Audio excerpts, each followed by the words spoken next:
Hello friends, income tax के cases की series में आज जो केस हम लोग डिस्कस करेंगे उस केस का नाम है Maker Tower A and B cooperative housing society limited versus assistant commissioner of income tax. ये case 99 ITR tribunal short notes page number 73 पे रिपोर्ट हुआ। केस का जजमेंट मुंबई आईटीएटी ने दिया और केस का डिसीजन 18 अक्टूबर 2022 को आया। इस केस को डिस्कस करने का जो मेन लॉजिक है वो ये है, इस केस के अंदर जो असेसी है वो एक कोऑपरेटिव सोसाइटी है। कोऑपरेटिव सोसाइटी को जो इनकम हुई वो एक तो मेंबर्स से कंट्रीब्यूशन जो रिसीव हुआ वो इनकम हुई, और दूसरा जो कोऑपरेटिव सोसाइटी के पास सरप्लस फंड्स थे वो सरप्लस फंड्स सोसाइटी ने कोऑपरेटिव बैंक्स में इन्वेस्ट किए। जो फंड्स कोऑपरेटिव बैंक्स में इन्वेस्ट किए थे उससे जो इंटरेस्ट आया था वो इंटरेस्ट इनकम कोऑपरेटिव सोसाइटी ने इनकम फ्रॉम अदर सोर्सेज के अंदर दिखाया और उसको section 80P subsection 2 clause D के अंदर उसकी डिडक्शन क्लेम करी।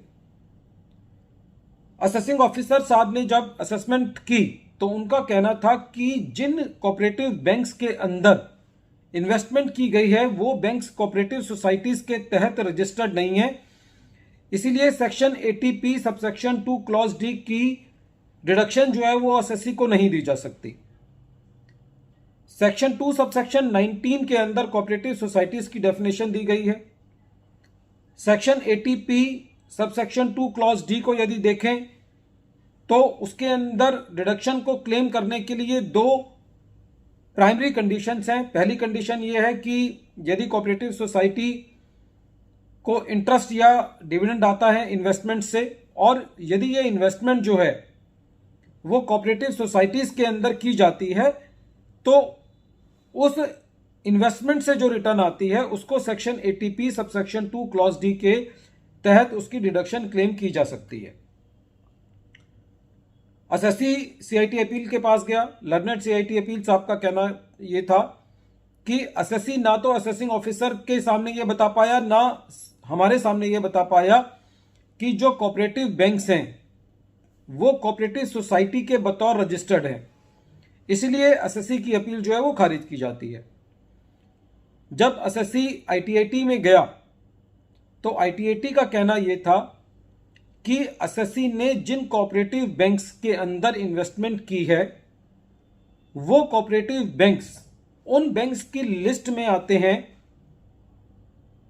जो कि मल्टी कोऑपरेटिव सोसाइटीज के तहत रजिस्टर्ड हैं। दोनों बातों में फर्क है। असेसिंग ऑफिसर का यह कहना था कि जो जिन बैंक्स में इन्वेस्टमेंट की गई है वो banks as a cooperative society होने चाहिए, लेकिन असेसी ये कह रहा था कि जिन बैंक्स में इन्वेस्टमेंट की गई है वो बैंक्स उस लिस्ट में आते हैं जो लिस्ट मल्टी कोऑपरेटिव सोसाइटीज के साथ रजिस्टर्ड है। वो बैंक्स मल्टी कोऑपरेटिव सोसाइटीज के साथ रजिस्टर्ड थे, लेकिन वो मल्टी कोऑपरेटिव सोसाइटीज के बतौर रजिस्टर्ड नहीं थे। दोनों बातों में फर्क है, लेकिन फिर भी मुंबई आईटीएटी ने यह कहा कि क्योंकि जिन बैंक्स के अंदर कोऑपरेटिव सोसाइटी ने इन्वेस्टमेंट की है वो सारे बैंक्स उस लिस्ट के अंदर आते हैं जो list multi cooperative societies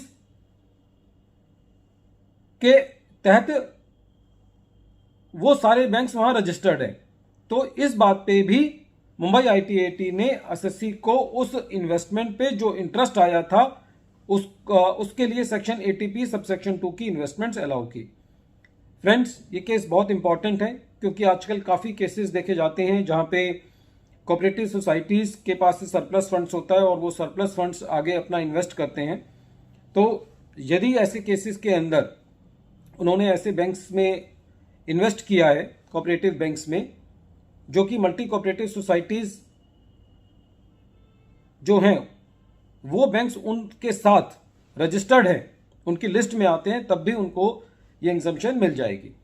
video के अंत में एक बार फिर मैं केस का नाम रिपीट कर रहा हूं, केस का नाम है Maker Tower A and B cooperative housing society limited versus assistant commissioner of income tax, और ये case 99 ITR tribunal short notes page number 73 पे रिपोर्ट हुआ। Thank you friends.